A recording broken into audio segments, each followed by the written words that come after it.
ಇವನು ಮುಖೇಶು, ಇವಳು ಮಧು. ಮುಖೇಶ್ನ ವರ್ಷಗಳ ಆಸೆ ಬೈಕ್ನ ಕೊಂಡ್ಕೋಬೇಕು ಅನ್ನೋದು. ಅದೇ ಆಸೆನ ಪೂರ್ತಿ ಮಾಡ್ಕೊಳ್ಳೋದಿಕ್ಕೆ ಅವನು ಪ್ರತಿದಿನ ತನ್ನ ಸಂಪಾದನೆಯಿಂದ ಸ್ವಲ್ಪ ದುಡ್ಡನ್ನ ಬೇರೆ ಇಡ್ತಾ ಇದ್ದ. ಆದ್ರೆ ಮಧುಗೆ ಈ ವಿಚಾರ ಇಷ್ಟ ಆಗ್ತಾ ಇರ್ಲಿಲ್ಲ. ನಂದೇ ಹಣೆ ಬರಹ ಚೆನ್ನಾಗಿಲ್ಲ, ಬೇರೆಯವ್ರ ಗಂಡಂದಿರು ತಮ್ಮ ಹೆಂಡತಿಗೆ ಒಡವೆನ ಮಾಡ್ಸೋದಿಕ್ಕೆ ಅಂತ ದುಡ್ಡನ್ನ ಕೂಡ್ ಹಾಕ್ತಾರೆ. ಆದ್ರೆ ನನ್ನ ಗಂಡ ಇದ್ದಾನೆ, ಅವನು ಬೈಕನ್ನ ಕೊಂಡ್ಕೊಳ್ಳೋದಿಕ್ಕೆ ದುಡ್ಡನ್ನ ಕೂಡ ಹಾಕ್ತಾ ಇದ್ದಾನೆ. ಬೇರೆ ಹೆಂಗಸರು ಮನೆಯಿಂದ ಆ ಬೈಕನ್ನ ತರ್ತಾರಲ್ವಾ, ಅದಕ್ಕೆ ಅವರ ಗಂಡಂದ್ರು ದುಡ್ಡು ಮಾಡುವಂತ ಅವಶ್ಯಕತೆನೇ ಇರೋದಿಲ್ಲ. ಇನ್ನೊಂದ್ಸಲ ನನ್ ಬೈಕ್ ಬಗ್ಗೆ ಏನು ಮಾತಾಡ್ಬೇಡ. ಮಧು ಏನ್ ಬೇಕಾದ್ರೂ ಹೇಳಿ, ಆದ್ರೆ ಮುಖೇಶ್ ಮಾತ್ರ ಹೇಗಾದ್ರೂ ಮಾಡಿ ಬೈಕನ್ನ ಕೊಂಡ್ಕೊಳ್ಳೇಬೇಕು ಅಂತಿದ್ದ. ಅವನು ಪ್ರತಿ ಸಲ ಮಧು ಬಾಯನ್ನ ಮುಚ್ಚಿಸ್ತಾ ಇದ್ದ. ಮುಖೇಶ್ ಪ್ರತಿ ದಿನ ದುಡ್ಡನ್ನ ಉಳಿಸ್ತಾ ಇದ್ದ. ಮತ್ತೆ ಒಂದು ದಿನ ಅವನು ಉಂಡಿ ತುಂಬ ಹೋಯ್ತು. ಇವಾಗಂತೂ ಜಾಸ್ತಿ ಹಣ ಒಟ್ಟಾಗಿರ್ಬೋದು. ಮುಖೇಶ್ ಆ ಉಂಡಿನ ಹೊಡೆದು ದುಡ್ಡನ್ನ ಎಣ್ಸೋಕೆ ಕೂತ್ಕೋತಾನೆ. ಮಧು ಅಷ್ಟೊಂದ್ ದುಡ್ಡನ್ನ ನೋಡಿ ಆಶ್ಚರ್ಯ ಪಡ್ತಾಳೆ. ಒಟ್ಟು ಸೇರಿ 12,130 ರೂಪಾಯಿ ಆಗಿದೆ. ಅಯ್ಯೋ ದೇವ್ರೇ, ಇಷ್ಟೊಂದು ದುಡ್ಡ! ಇದು ಕಮ್ಮಿನೇ. ಇಷ್ಟರಲ್ಲಿ ನಾನು ಯಾವ್ದಾದ್ರು ಸೆಕೆಂಡ್ ಹ್ಯಾಂಡ್ ಬೈಕ್ ತಗೊಂಬೋದು. ಆದ್ರೂ ಪರವಾಗಿಲ್ಲ, ನಾನಂತೂ ಬೈಕ್ನ ತಗೊಂಡ್ಲೇಬೇಕು. ಮತ್ತೆ ಮುಖೇಶ್ ಎಲ್ಲಾ ದುಡ್ಡನ್ನು ತಗೊಂಡು ಹೊರಟೋದ. ಅಣ್ಣ, ನನಗೆ ಯಾವ್ದಾದ್ರು ಚೆನ್ನಾಗಿರೋ ಬೈಕ್ ತೋರಿಸಿ. ಇದ ನೋಡಿ, ಬರೀ 1 ವರ್ಷ ಹಳೇದಷ್ಟೇ. ಏನ್ ರೇಟ್ ಇದಕ್ಕೆ? 40,000. ಅಪ್ಪ, ಕಡಿಮೆ ರೇಟಿಂದಿಲ್ವಾ? ಎಷ್ಟು ಹಣ ಇದೆ ನಿನ್ನತ್ರ? 12,000. ಮೆಕ್ಯಾನಿಕ್ ಮುಖೇಶ್ನ ಮೇಲೆಯಿಂದ ಕೆಳಗಡೆ ನೋಡ್ತಾನೆ. ಇಷ್ಟ ಹಣದಲ್ಲಂತೂ ಬರೀ ಅದೇ ಸಿಗೋದು. ನನಗಾಗ್ಬೋದು. ಸರಿ, ಹಾಗಾದ್ರೆ ನಾನ್ ನಿನಗೆ ಆ ಬೈಕ್ ನ ಚೆನ್ನಾಗ್ ಮಾಡಿ ಕೊಡ್ತೀನಿ. ಆದ್ರೆ ನಾನ್ ನಿನಗೆ ಮೊದ್ಲೇ ಹೇಳ್ತಾ ಇದ್ದೀನಿ, ಈ ಬೈಕ್ ಮೈಲೇಜ್ ಕೊಡೋದಿಲ್ಲ. 10 ವರ್ಷ ಹಳೆಯದಿದ್ದು. ಸರಿ, ನನಗಾಗ್ಬೋದು. ಮುಖೇಶ್ ಹೇಗಾದ್ರೂ ಮಾಡಿ ಬೈಕ್ ಕೊಂಡ್ಕೊಳ್ಳೇಬೇಕು ಅಂತಿದ್ದ. ಅವನು ಮೆಕ್ಯಾನಿಕ್ಗೆ ದುಡ್ಡನ್ನ ಕೊಟ್ಟು ಬಿಟ್ಟ. ಮತ್ತೆ ಮೆಕ್ಯಾನಿಕ್ ಬೈಕ್ ಅನ್ನ ಕ್ಲೀನ್ ಮಾಡಿ ಮುಖೇಶ್ಗೆ ಕೀ ಕೊಟ್ಟ. ತನ್ನ ಸ್ವಂತ ಬೈಕ್ ಅನ್ನ ಕೊಂಡ್ಕೊಂಡು ಮುಖೇಶ್ ತುಂಬಾ ಖುಷಿಯಾಗಿದ್ದ. ಮುಖೇಶ್ ಮನೆಗ್ ತಲುಪಿ ತುಂಬಾ ಜೋರ ಕೂಕೊಳ್ಳೋಕ್ ಶುರು ಮಾಡ್ತಾನೆ. ಮಧು, ಹೊರಗ್ ಬಾ, ಹಾಗೂ ಬರ್ತಾ ಆರ್ತಿ ತಟ್ಟೆನ ತಗೊಂಬಾ. ಮಧು ಆರ್ತಿ ತಟ್ಟೆ ತರ್ತಾಳೆ. ಅವಳು ಆ ಬೈಕ್ ನ ನೋಡ್ದಾಗ ಮುಖ ಸೆಪ್ಪಗಾಗತ್ತೆ. ಇದೇನ್ ಗುಜರಿ ಬೈಕ್ ತಂದಿದ್ದೀರಾ? ಗುಜರಿ ಅಲ್ಲ, ಇದು ನನ್ನ ಬೈಕು.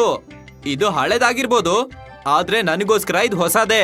ನೀನ್ ಸುಮ್ನೆ ಪೂಜೆ ಮಾಡೋ. ಹಾ, ಮಧು ಆ ಸೆಕೆಂಡ್ ಹ್ಯಾಂಡ್ ಬೈಕ್ಗೆ ಪೂಜೆ ಮಾಡ್ತಾಳೆ. ನಡಿ, ನಾನ್ ನಿನ್ನ ಊರ್ನ ತಿರ್ಗಿಸ್ತೀನಿ. ಮಧು ಬೈಕಿನ ಹಿಂಭಾಗದಲ್ಲಿ ಕೂತ್ಕೋತಾಳೆ.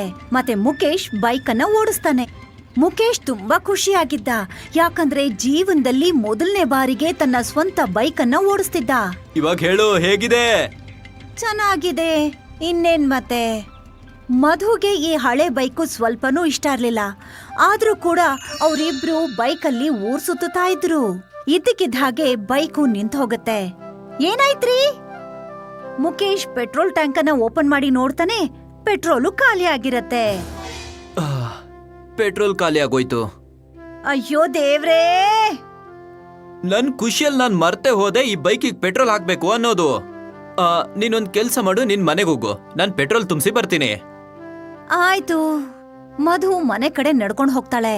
ಮತ್ತೆ ಮುಖೇಶ್ ಬೈಕ್ ಅನ್ನ ತಳ್ಕೊಂಡು ಪೆಟ್ರೋಲ್ ಬಂಕ್ ಕಡೆ ಹೋಗ್ತಾ ಇದ್ದ. ಅವನು ಪೆಟ್ರೋಲ್ ಪಂಪ್ ಅನ್ನ ತಲುಪ್ತಾನೆ. 500 ರೂಪಾಯಿಗೆ ಪೆಟ್ರೋಲ್ ತುಂಬಿಸೋಣ. ಹಾ, ಸರಿ. ಆ ವ್ಯಕ್ತಿ ಗಾಡಿಗೆ ಪೆಟ್ರೋಲ್ ಹಾಕ್ತಾನೆ. ಮುಖೇಶ್ ನೋಡ್ತಾನೆ, 500 ರೂಪಾಯಿಗೆ ಅರ್ಧ ಟ್ಯಾಂಕ್ ಕೂಡ ತುಂಬೋದಿಲ್ಲ. ಅರೆರೆ, ಇದೇನು ಇಷ್ಟು ಕಮ್ಮಿನಾ? ಅಣ್ಣ, ಪೆಟ್ರೋಲ್ ರೇಟ್ ಕೂಡ ಹೆಚ್ಚಾಗಿದೆ. 120 ರೂಪಾಯಿ ಲೀಟರ್. 500 ರೂಪಾಯಿಗೆ 4 ಲೀಟರ್ ಬರೋದು. ಅಯ್ಯೋ ದೇವ್ರೆ, ಇಷ್ಟು ಕಾಸ್ಟ್ಲಿನಾ? ಇನ್ ಏನ್ ಮಾಡಕ್ಕಾಗುತ್ತೆ? ಮುಖೇಶ್ ಪೆಟ್ರೋಲ್ ತುಂಬಿಸ್ಕೊಂಡು ವಾಪಸ್ ಮನೆಗ್ ಹೋದ. ಮಾರನೇ ದಿನ ಅವನು ತನ್ನ ಕೆಲ್ಸಕ್ಕೆ ಬೈಕ್ ತಗೊಂಡ್ ಹೋಗ್ತಾನೆ. ಮತ್ತೆ ತನ್ನ ಸ್ನೇಹಿತರಿಗೆ ತೋರಿಸ್ದ. ಅವನು ಇವತ್ತು ಕೂಡ ತುಂಬಾ ಖುಷಿಯಾಗಿದ್ದ. ಸಂಜೆ ಆಯ್ತು. ಅವನು ತನ್ನ ಬೈಕಲ್ಲಿ ವಾಪಸ್ ಮನೆಗ್ ಬರುವಾಗ ಇದ್ದಕ್ಕಿದ್ದ ಹಾಗೆ ಅವನ್ ಗಾಡಿ ಮತ್ತೆ ನಿಂತ್ ಹೋಗತ್ತೆ. ಇನ್ ಇದಕ್ಕೇನಾಯ್ತು? ಮುಖೇಶ್ ಟ್ಯಾಂಕ್ ಅನ್ನ ಓಪನ್ ಮಾಡಿ ನೋಡ್ತಾನೆ. ಪೆಟ್ರೋಲ್ ಮುಗ್ದು ಹೋಗಿರತ್ತೆ. ಇಷ್ಟ್ ಬೇಕನಾ? ಆಗ ಅವನಿಗೆ ಮೆಕ್ಯಾನಿಕ್ ಹೇಳಿದ ಮಾತು ನೆನಪಾಗತ್ತೆ. ಈ ಗಾಡಿ ಮೈಲೇಜ್ ಕೊಡಲ್ಲ ಅನ್ನೋದು. ಅಲ್ಲ, ಈ ಪೆಟ್ರೋಲ್ ರೇಟೇನು ಜಾಸ್ತಿ ಆಗಿದೆ. ಅದ್ರ ಜೊತೆಗೆ ಈ ಮೈಲೇಜ್ ಕೂಡ ಕೊಡೋದಿಲ್ಲ. ನಾನಿವಾಗ ಹೇಗ್ ಗಾಡಿ ಓಡಿಸ್ಲಿ? ಮುಕೇಶ್ ಗಾಡಿನ ಕೈಯಾರೆ ತಳ್ಕೊಂಡು ಮನೆಗ್ ಹೋದ. ಬೈಕನ್ನ ತಳ್ಳಿ ತಳ್ಳಿ ಮುಕೇಶ್ ಸ್ಥಿತಿ ಹಾಳಾಗೋಗಿತ್ತು. ಇದೇನಾಯ್ತು ನಿಮ್ಗೆ? ಗಾಡಿ ಪೆಟ್ರೋಲ್ ಖಾಲಿ ಆಗೋಗಿತ್ತು, ಅದಕ್ಕೆ ತುಂಬಾ ದೂರದಿಂದ ತಳ್ಕೊಂಬಂದಿದ್ದೀನಿ. ಈಗ ಅನ್ಭವಿಸಿ. ಹೇಳಿದ್ದೆ ಗಾಡಿ ಬದ್ಲು ಒಡವೆ ತಗೊಳ್ಳಿ ಅಂತ, ಆದ್ರೆ ನನ್ ಮಾತ್ ಕೇಳಿದ್ರಿ ಅಲ್ವಾ ನೀವು? ಮೊದ್ಲೇ ನಾನು ಬೇಜಾರಲ್ಲಿದ್ದೀನಿ, ನೀನ್ ಮತ್ತೆ ಶುರು ಮಾಡ್ಬೇಡ. ಮುಕೇಶ್ ಗಾಡಿನ ತಗೊಂಡ್ ಹೋಗ್ದೆ ಕೆಲ್ಸಕ್ ಹೋಗ್ತಾ ಇದ್ದ. ಮಧು ಅವನನ್ನ ಕೇಳ್ತಾಳೆ, ಗಾಡಿ ತಗೊಂಡ್ ಹೋಗಲ್ವಾ ಇವತ್ತು?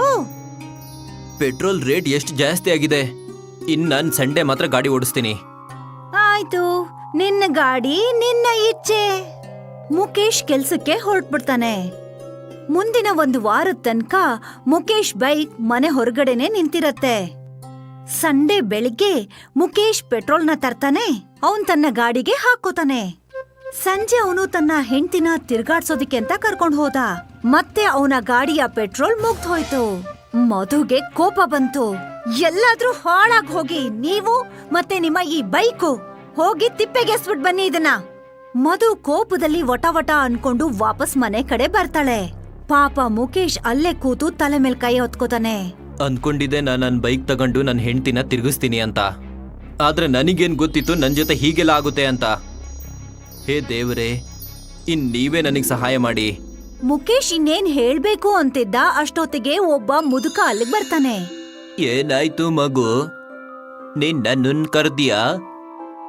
ಅಯ್ಯೋ, ನಾನ್ ನಿಮ್ಮನ್ ಯಾಕೆ ಕರೀಲಿ? ನಾನ್ ದೇವರಿಗೆ ನನ್ನ ತೊಂದ್ರೆನ ಹೇಳ್ಕೊತಿದ್ದೆ. ಒಂದೇ ಮಾತು, ಏನ್ ಸಮಸ್ಯೆ ಇದೆ ನಿನಗೆ? ಈ ಬೈಕೇ ನನ್ನ ಸಮಸ್ಯೆ. ನನಗೆ ಯಾವಾಗ್ಲಿಂದನೂ ಒಂದ್ ಬೈಕ್ ಬೇಕಾಗಿತ್ತು, ಅದಕ್ಕೆ ನಾನು ದುಡ್ಡನ್ನ ಒಟ್ಟಾಕ್ದೆ. ಮತ್ತೆ ಯಾವಾಗ ನನ್ ಬೈಕ್ ತಗೊಂಡು ಪೆಟ್ರೋಲ್ ರೇಟ್ ಜಾಸ್ತಿ ಆಗೋಯ್ತು, ಹಾಗೂ ಈ ಬೈಕ್ ಪೆಟ್ರೋಲ್ ಅನ್ನ ಎಳ್ಕೊಂಡ್ಬಿಡುತ್ತೆ, ಪದೇ ಪದೇ ಬಂದಾಗ್ಬಿಡುತ್ತೆ, ಹಾಗೂ ನನ್ನ ಹೆಂಡತಿ ನನಗೆ ಏನೇನೋ ಹೇಳ್ತಿರ್ತಾಳೆ. ಇಷ್ಟೇನಾ? ಇದೇನಾ ನಿನ್ ಸಮಸ್ಯೆ? ಆ ವಯಸ್ಸಾದ ಮುದುಕ ತನ್ನ ಜೋಳಿಗೆಗೆ ಕೈ ಹಾಕಿ ಒಂದು ಬಾಟಲ್ ಅನ್ನ ಎತ್ಕೊಡ್ತಾನೆ. ಇದೇನು ಪೆಟ್ರೋಲಾ? ಅಲ್ಲ, ಜಾದುವಿನ ನೀರು. ಇದರಿಂದ 2 ಹನಿ ನಿನ್ನ ಟ್ಯಾಂಕಿಗೆ ಹಾಕು. ಟ್ಯಾಂಕಿ ಇಂಧನದಿಂದ ತುಂಬೋಗ್ಬಿಡುತ್ತೆ. ಏನೇನೋ ಹೇಳ್ತೀಯಾ? ನಂಬಿಕೆ ಇಲ್ಲ ಅಂದ್ರೆ ಪ್ರಯತ್ನ ಮಾಡಿ ನೋಡು. ಮುಕೇಶ್ ಆ ಬಾಟ್ಲಿಂದ 2 ಹನಿ ನೀರನ್ನ ತನ್ನ ಪೆಟ್ರೋಲ್ ಟ್ಯಾಂಕ್ಗೆ ಹಾಕೋತಾನೆ. ಟ್ಯಾಂಕ್ ಒಳಗಡೆ ಆ ಪೆಟ್ರೋಲು ಜಾಸ್ತಿ ಆಗತ್ತೆ. ಮತ್ತೆ ಒಂದೇ ಕ್ಷಣದಲ್ಲಿ ಟ್ಯಾಂಕು ಫುಲ್ ಆಗೋಗತ್ತೆ. ಮುಕೇಶ್ ಈ ಚಮತ್ಕಾರನ ನೋಡ್ತಾ ಇದ್ದ. ಮತ್ತೆ ವಯಸ್ಸಾದ ಮುದುಕ ಮಾಯ ಆಗೋಗ್ತಾನೆ. ಎಲ್ಲೋದ್ರು? ವಯಸ್ಸಾದ ಅಜ್ಜ ಎಲ್ಲೋದ್ರಿ ನೀವು? ಮುಕೇಶ್ ಹುಡ್ಕೋದಿಕ್ಕೆ ತುಂಬಾ ಪ್ರಯತ್ನ ಪಡ್ತಾನೆ, ಆದ್ರೆ ವಯಸ್ಸಾದ ಮುದುಕ ಮಾತ್ರ ಸಿಗೋದೇ ಇಲ್ಲ. ಈಗ ಮುಕೇಶ್ ನಗ್ನಗ್ತಾ ವಾಪಸ್ಸು ಬೈಕ್ ಓಡಿಸ್ಕೊಂಡ್ ಮನೆಗ್ ಬಂದ. ಇನ್ನು ನನ್ನ ಬೈಕ್ ಯಾವತ್ತೂ ಬಂದಾಗದಿಲ್ಲ ಮಧು. ಮುಕೇಶ್ ತನ್ನ ಹೆಂಡತಿಗೆ ಆ ಜಾದುವಿನ ನೀರಿನ ಬಗ್ಗೆ ಹೇಳ್ತಾನೆ. ಮೊದಲನೇ ಸಲ ಅವನ ಮುಖದಲ್ಲಿ ನಗು ಬರತ್ತೆ. ಮುಕೇಶ್ ಪ್ರತಿದಿನ 2 ಹನಿ ನೀರನ್ನ ಪೆಟ್ರೋಲ್ ಟ್ಯಾಂಕ್ಗೆ ಹಾಕ್ತಾ ಇದ್ದ. ಆ ಟ್ಯಾಂಕು ಪೂರ್ತಿಯಾಗಿ ಪೆಟ್ರೋಲಿಂದ ತುಂಬ್ತಾ ಇತ್ತು. ಜಾದುವಿನ ನೀರಿನ ಬಾಟಲ್ ಕೂಡ ಯಾವತ್ತೂ ಖಾಲಿನೇ ಆಗ್ಲಿಲ್ಲ. ಆಮೇಲೆ ಮುಕೇಶ್ ಹಳ್ಳಿ ಜನಗಳಿಗೆ ಸಹಾಯ ಮಾಡೋದಕ್ಕೂ ಮುಂದಾಗ್ತಾನೆ. ಅವನು ಪ್ರತಿಯೊಂದು ಗಾಡಿ, ಟ್ರ್ಯಾಕ್ಟರ್, ಮಿಷಿನ್ಗೆ 2 ಹನಿ ನೀರನ್ನ ಹಾಕ್ತಿದ್ದ. ಪೆಟ್ರೋಲಿಂದ ತುಂಬ ಹೋಗ್ತಿತ್ತು. ಮುಕೇಶ್ ತನ್ನ ಜೊತೆಗೆ ಇಡೀ ಹಳ್ಳಿಗೆ ಸಹಾಯ ಮಾಡ್ದ.